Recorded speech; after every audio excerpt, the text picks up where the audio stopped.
살아가면서 다른 사람들이 내가 하는 일에 대해서 어떤 방해라든지 이 대적하는 일을 겪게 되어질 때 많은 사람들이 심리적으로 위축이 되어지고 그것으로 인해서 이 불안감과 또 염려가 가득 차게 되어지는 모습을 보게 되어집니다.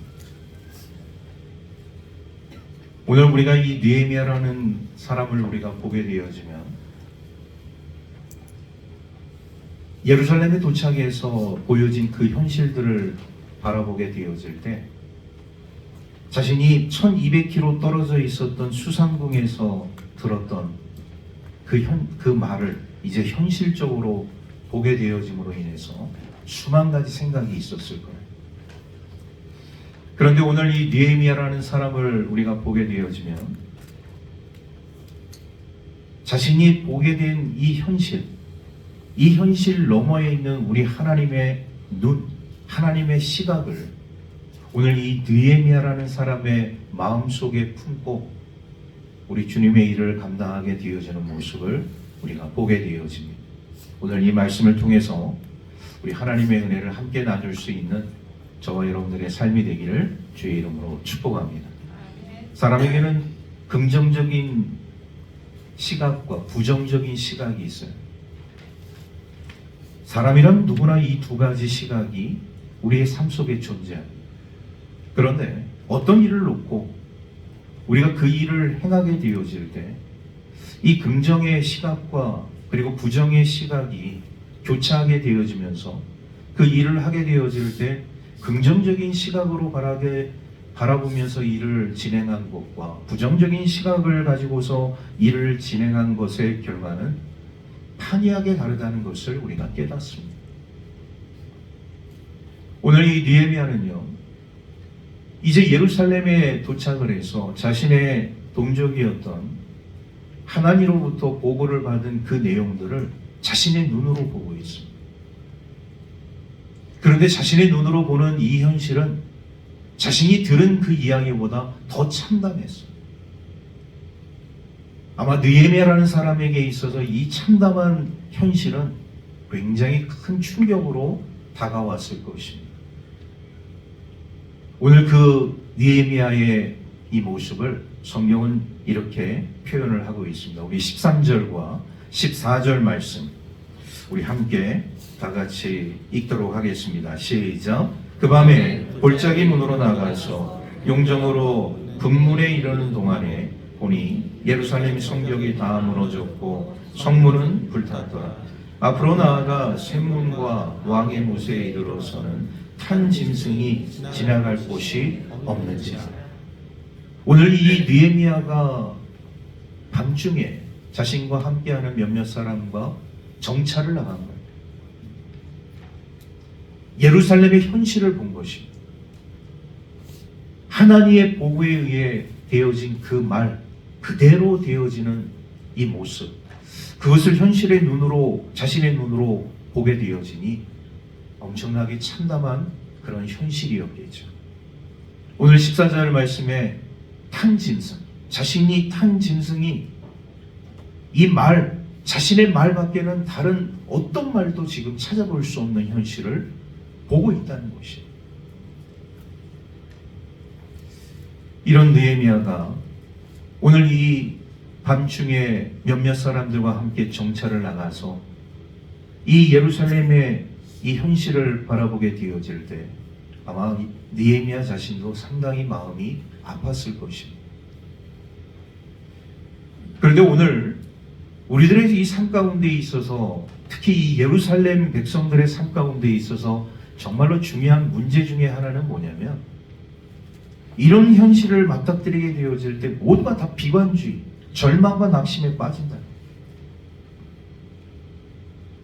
현실을 바라보게 되어질 때 이것을 어떻게 재건할 것인가?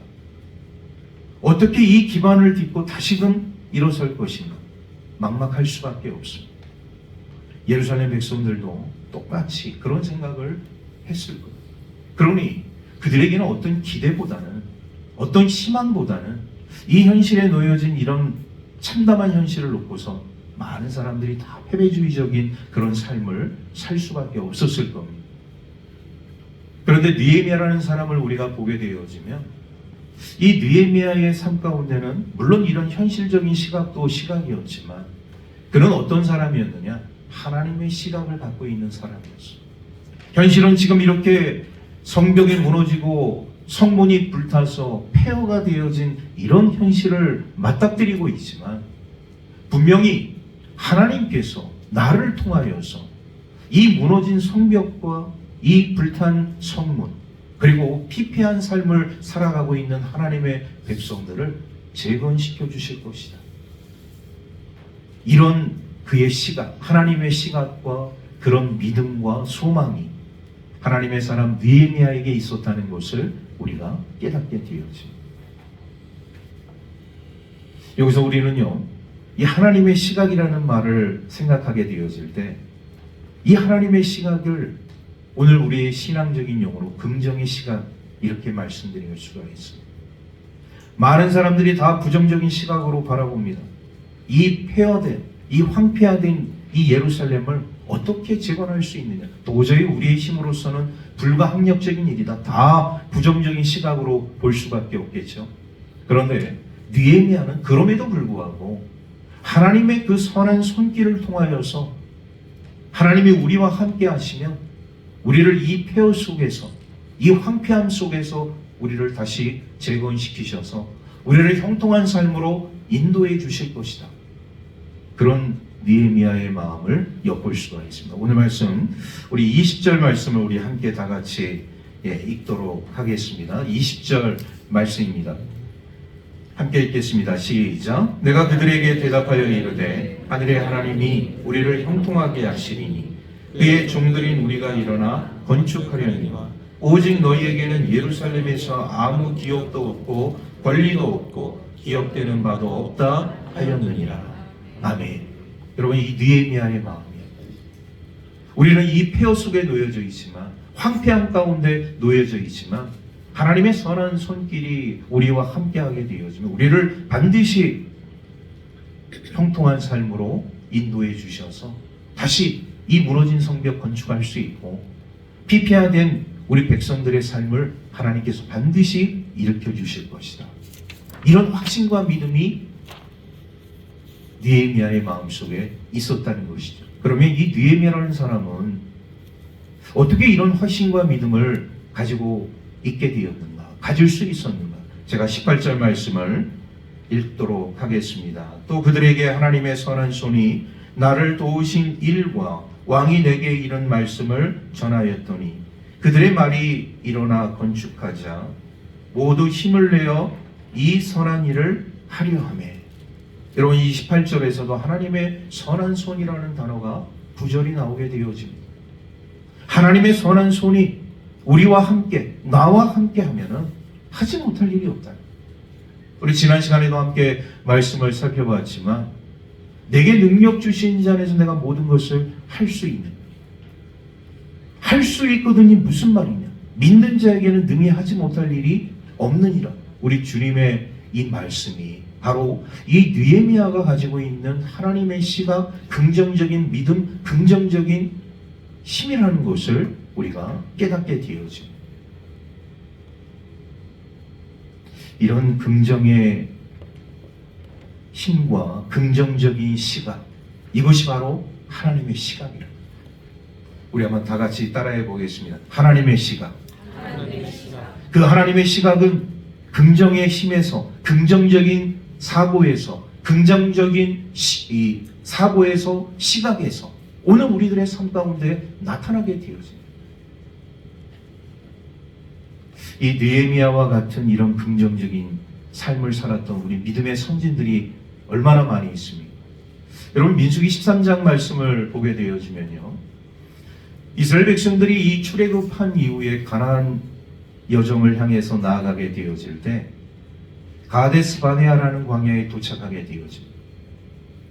가데스 바네아라는 이 광야에서 모세와 이스라엘 백성들이 논의한 내용이 있습니다. 야, 우리가 하나님께서 약속해 주신 그 가나안 땅 정말 어떤 땅인지 궁금하지 않아요? 우리가 그냥 무작정 그 땅을 향해서 나아가는 것보다는 그 땅이 어떤 땅인지, 우리가 확실히 알아본 다음에 들어가는 것이 더 맞는 것이 아니에요. 그래서 모세가 12지파 가운데 대표자 한 사람을 다 착출을 해서 12명이 가나안 땅에 정탐을 하고 들어가게 되어집니다. 40일 동안 가나안 땅을 샅샅이 정탐을 하는 거예요. 이 땅은 어떤 땅이고, 이 땅의 형질은 어떤 형질이고, 이 땅에 살고 있는 사람들은 어떤 사람들이고, 이 땅에 살고 있는 사람들이 거주하는 성읍은 어떤 성읍입니까? 모든 지역, 그리고 토지, 사람들의 성향, 그들의 문화, 그들이 살고 있는 이런 어떤 거주하는 집, 다 이 12명의 정탐꾼이 40일 동안 그 땅에 있는 모든 것들을 다 알아본 다음에 다시 모세와 이스라엘 백성들 앞에서 보고를 하게 되어져요. 12명이 똑같이 봤습니다. 그리고 12명이 똑같이 느꼈을 거예요.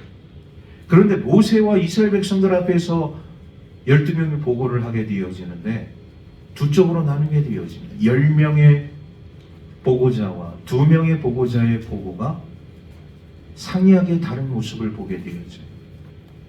현실적인 상황은 10명의 보고자나 2명의 보고자는 똑같습니다.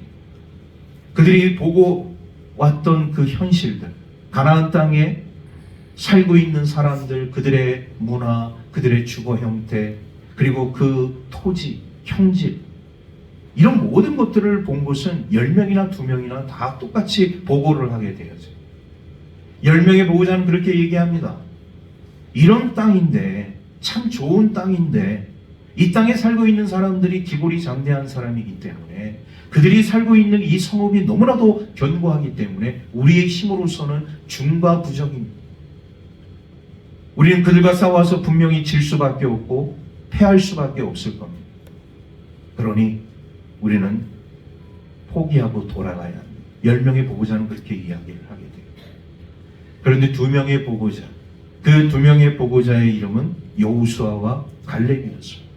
그런데 여호수아와 갈렙은 똑같은 현실의 상황은 10명의 보고자와 같이 이야기를 하지만 여기에 곁들여서 하는 말이 있습니다. 어떤 이야기를 하게 되는가? 맞다. 우리가 본 현실은 10명의 보고자나 우리가 본 상황은 똑같이 그 현실은 맞다. 그런데 중요한 것은 이 땅은, 이 가나안 땅은 하나님이 우리에게 약속해 주신 약속의 땅이라. 우리가 좀 중과부족일 수도 있고 우리가 좀 열악한 환경에 있을 수도 있지만 하나님께서 그들을 반드시 우리의 손에 붙여주셨으니 우리가 가서 그 땅을 취하면 되는 것이다. 그들은 우리의 먹이다. 이렇게 여호수아와 갈렙은 보고를 하게 되어집니다. 여러분, 현실적인 상황은 똑같이 보고를 했는데 여호수아와 갈렙이 추가적으로 보고한 이 후반부의 보고는 어떤 보고냐? 믿음의 보고, 신앙의 보고, 긍정의 보고. 다시 말씀드리면 이것이 하나님의 시각이라. 현실은 세상 사람들이 보든 우리 믿는 사람들이 보든 현실은 똑같아요. 그런데 중요한 것은 우리는 세상 사람들과 차원이 다른 삶을 살아가고 있다는 것이죠. 그들이 보지 못하는 이런 믿음의 눈을 가지고서 우리 하나님의 시각을 가지고서 세상을 바라보게 되어질 때 세상은 우리 믿는 그리스도인들이 바라보는 삶과 완전히 다르다는 것을 우리가 깨닫게 되어집니다. 이것이 바로 느헤미야와 이스라엘 백성들의 시각 차이라는 거예요. 얼마큼 믿음의 눈으로 바라보느냐, 얼마큼 하나님의 시각으로 삶을 조명하고 바라보느냐. 이것이 오늘 우리들의 삶에 완전히 다른 결과가 나타날 수 있다는 것을 오늘 이 느헤미야를 통해서 우리에게 말씀해 주고 있습니다. 예루살렘 백성들은 패배주의적인 절망과 낙심 속에 빠져 있지만 느헤미야는요, 그런 현실을 바라보면서 하나님의 시각으로 바라보는 것이죠. 반드시 하나님께서 나를 이 예루살렘에 보내신 이유가 있으실 텐데 이 백성들과 함께 무너진 이 성벽을 재건하고 그리고 폐허가 된 이 땅에 우리 하나님의 나라가, 하나님의 문화가 다시금 건설되어지게끔 하고자 하시는 우리 하나님의 뜻을 느헤미야라는 사람은 가지고 있었다는 사실입니다. 오늘 우리 그리스도인들의 이 삶 가운데 하나님의 시각, 믿음의 눈, 긍정의 삶 반드시 있어야 할 줄로 믿습니다. 그러면 이 어려운 현실을요, 우리는 이런 하나님의 시각과 믿음의 눈을 가지고 긍정적인 삶으로 극복해 나갈 수 있다. 그런 삶이 되기를 주의 이름으로 축복합니다. 자, 이런 상황 속에서요, 자, 느헤미야가 이런 하나님의 시각을 가지고 삶을 바라보게 되어질 때 분명히 하나님의 일을 할 때는요, 그 일을 반대하는 세력들도 있다는 것을 우리가 깨닫습니다. 오늘 이 말씀 속에도 그 반대 세력이 등장을 하게 되어지죠. 오늘 말씀 10절 말씀을 우리 함께 다 같이 읽도록 하겠습니다. 10절 말씀입니다. 시작. 호론 사람 산발락과 종이었던 암몬 사람 도비야가 이스라엘 자손을 흥하게 하려는 사람이 왔다함을 듣고 심히 근심하더라. 여러분, 여기서 산발락과 도비야, 그리고 나중에 나오는 아라비아 사람 게셈까지 세 사람이 느헤미야의 이 하나님의 중차대한 사역을 하는 데 있어서 방해, 걸림돌, 방해꾼이 되어진다는 것을 우리가 보게 되어져요. 이들이 얻은 정보를 보게 되어지면 느헤미야에 대해서 정보를 얻게 되어지는데, 흥황케 하려고 하는 사람, 우리 하나님의 백성들을 더 왕성하게 그리고 더 부흥하게 하려고 하는 사람이 왔다는 소식을 듣고 이들이 근심했다고 말씀을 하고, 여러분, 근심은요, 우리가 그냥 문자 그대로 보면 염려 이렇게 생각할 수 있잖아요. 그러니 좀 속된 말로 얘기하면은 열받았다는 거예요. 요즘 용어로 얘기하면은 킹받았다. 느헤미야가 예루살렘에 온 것 자체가 이 사람들에게는 불쾌한 거예요. 자신들은 이 예루살렘 성벽이 재건되는 것을 원치 않는 사람. 여러분, 사람들 가운데는요, 이 변화를 싫어하는 사람들이 있습니다. 그런데 사람들의 성향을 우리가 가만히 보게 되어지면, 사람들의 그 성향 전반적으로 보게 되어지면 변화를 원하는 것을 좋아하는 사람보다 변화를 원치 않는 사람들이 더 많다. 아이, 그냥 이대로가 좋죠. 뭐 그거 좀 달라진다고 뭐가 변하겠습니까? 그냥 이대로 삽시다.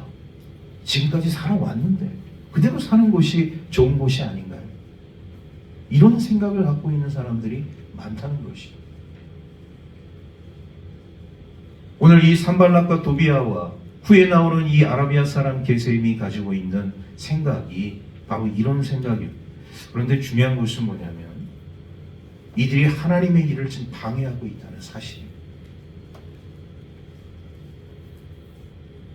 느헤미야가 왜 예루살렘 총독으로 왔습니까?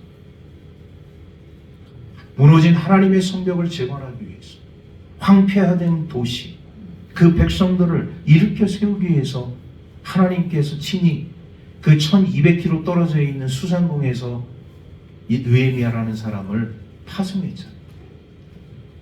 하나님의 목적과 하나님의 계획이 분명히 있기 때문에 느헤미야는 사명감, 소명감을 가지고 지금 이 자리에 서 있는 것입니다. 그런데 오늘 하나님의 백성이라고 얘기하는 이 사람들이, 이 산발락과 도비야와 그리고 게셈이라는 사람이 하나님의 그 중차대한 막중한 계획을, 그 사명을 갖고 있는 느헤미야를 지금 음해하면서 방해하려고 하는 이런 모습을 우리가 보고 있는 거예요. 자, 이들이 내세우는 그 이유가 무엇이냐? 오늘 말씀 우리 18절 말씀을 우리가 함께 보도록 하겠습니다. 19절 말씀입니다. 19절 말씀 우리 한 목소리로 함께 다 같이 읽겠습니다. 시작. 호론 사람 산발락과 종이었던 암몬 사람 도비야와 아라비아 사람 게셈이 이 말을 듣고 우리를 업신여기고 우리를 비웃어 이르되 너희가 하는 일이 무엇이냐? 너희가 왕을 배반하고자 하느냐 하기로. 여러분, 이 세 사람이 이제 나오고 있어요. 이 세 사람이 이야기하는 것을 보게 되어지면 그들의 어떤 그 명분은, 야, 너희들이 정말 왕을 배반하기 위해서 이런 일을 행하는 것이냐, 어떻게 보면 좀 이 구실, 명분을 찾는 이들의 모습을 우리가 바라보면서 이것이 다 허탄한 이야기고 신화라는 것을 우리가 깨닫게 되어집니다. 여러분, 사탄은요, 하나님의 일을 하는 사람들을 그냥 내버려 두지 않습니다. 하나님의 교회가 흥왕케 되어지고 부흥하는 것을 사탄은 원하지 않습니다. 하나님의 사람들이 잘 나가고 또 믿음의 삶을 살아가는 것을 사탄은, 마귀는 원하지 않는다는 사실이에요. 오늘 이 산발락과 도비아와 이 게셈이라는 사람이 지금 하나님의 계획을 가지고 그 머나먼 땅에서 자신의 고국으로 돌아온 이 느헤미야를 음해하고 방해하려고 하는 이런 수작들을 지금 하고 있는 것을 우리가 보지 않습니다. 명분은, 야, 너희들이 정말 그 바벨론 왕, 그 바사왕 하는 일을 방해하려고, 배반하려고 하는 것이냐, 이렇게 이야기하고 있지만 사실 이들은요, 하나님의 일에 지금 전적으로 동조하지 않고 오히려 하나님의 일을 하는 하나님의 사람을 넘어뜨리려고 하는 그런 걸림돌의 역할을 하고 있는 것을 우리가 보게 되어져. 반드시 하나님의 일을 할 때에는 이런 방해꾼들이 있다는 것이죠. 그 당시에 산발렉과 도비아와 게셈이 하나님의 일을 하는 방해꾼이라면, 여러분, 21세기에 이런 산발락과 도비아와 게셈들이 있다는 것이죠. 그럼 21세기에 이런 산발락과 도비아와 게셈은 어떤 사람, 어떤 것이냐? 사람일 수도 있지만 문화일 수도 있는, 제도일 수도 있는, 법률일 수도 있는. 여러분, 예를 들어서 우리 기독교는 수많은 박해와 핍박을 받으면서 지금 여기까지 오게 되었습니다. 근데 오늘 우리 현실을 우리가 바라보게 되어질 때 뭐 다른 나라 이야기는 할 필요 없을 것 같아요. 여러분, 우리 소위 말해서 차별금지법이라는 것을 우리가 보게 되어지면 이 차별금지법이 많은 사람들에게 정말 그래요. 차별이 없는 세상을 살아가는 것, 그거 참 맞는 세상이죠. 맞는 법이죠. 그런데 문제는 우리 교회와 맞닥뜨리게 되어질 때 이 차별법의 적용이 상당수가 맞지 않는 것을 우리가 보게 되어져. 그 중에 하나가, 여러분, 이제 이 동성애법을 인정하게 되어지는 그런 악법들, 독소 조항들이 들어가 있어요.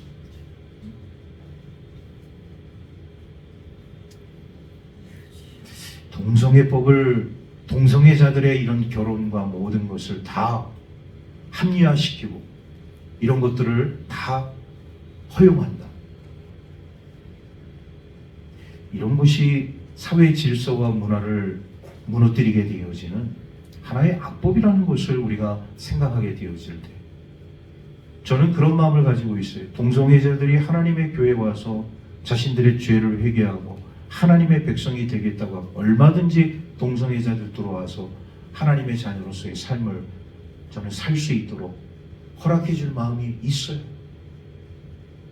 그런데 교회가 그 동성애 법을 찬성하고 오히려 남성이 남성과 함께, 여성이 여성과 함께 결혼을 하면서 삶을 살아가면서 이런 사회에 이런 어떤 구성원으로서의 삶을 살아간다. 여러분, 세상이 어떤 세상이 되겠습니까? 참으로 지금 감사하고 또 감사한 것은 세계 모든 유수 나라, 기독교 국가 가운데 이 동성애법이 다 통과가 됐어요. 참으로 안타까운 일입니다. 그런데 아직도 우리 대한민국의 이 동성애 차별금지법은 통과되지 않고 있다. 모르겠어요. 언제 통과될지는 모르겠으면 통과될 수도 있고 안 될 수도 있겠죠. 저는 지금도 기도하고 있습니다. 하나님, 이 차별금지법만큼은 막아주십시오.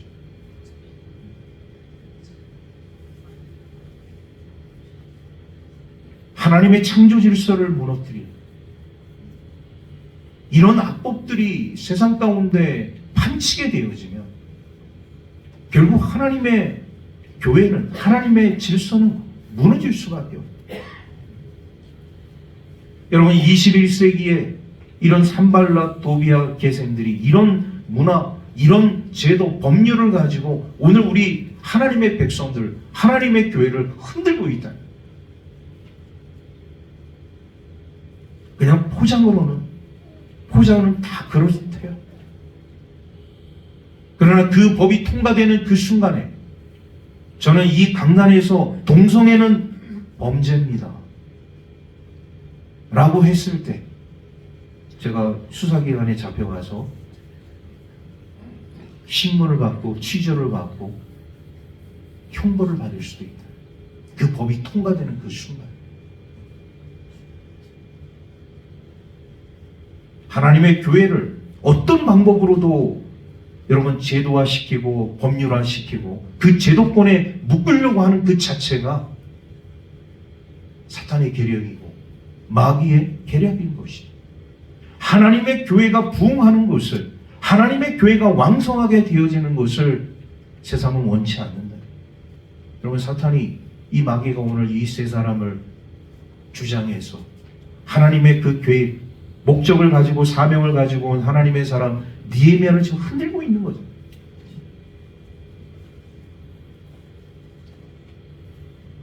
오늘 우리 그리스도인들이 이런 것에 대해서 잘 인식을 하지 못하고 깨어있지 못한 삶을 살게 되어지면 여러분, 세상의 악법이, 사탄의 문화가 우리의 삶을 잠식하고 우리를 지배하는 것은 시간 문제인 것이죠.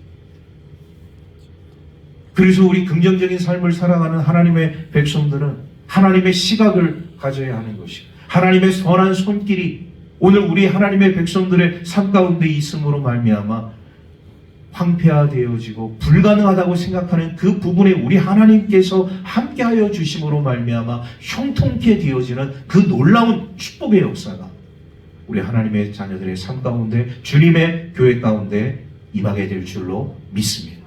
우리는 끝까지 그거를 고수해야 합니다. 여러분, 목숨 걸고 진리를 고수해. 세상이 아무리 달라지고 아무리 좋은 세상이 온다 할지라도 하나님의 질서를, 하나님의 법을 무너뜨리는 이런 사람의 행위는 도저히 우리가 용납할 수 없다는 것이.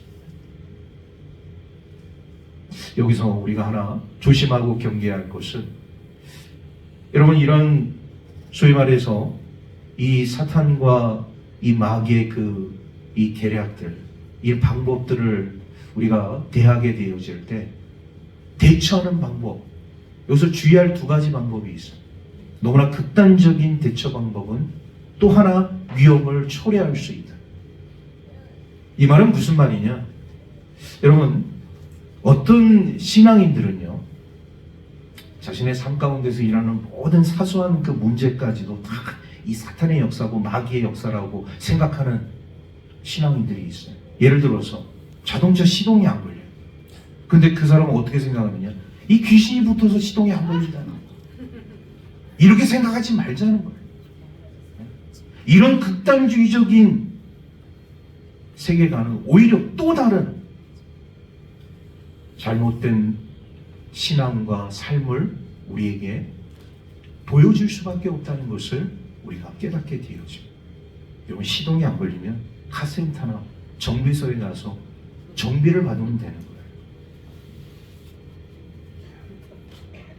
이런 신앙이 우리의 삶 가운데 있게 되어지면 그건 바로 극단주의적인 신앙으로 빠질 수 있다는 것이죠. 또 하나, 여러분, 우리가 이런 영적 전쟁, 영적 전투를 하게 되어질 때 이거를 부정해서는 안 됩니다. 우리의 신앙의 삶 가운데는 얼마든지 이런 사탄과 마귀와의 영적 전투가 있다.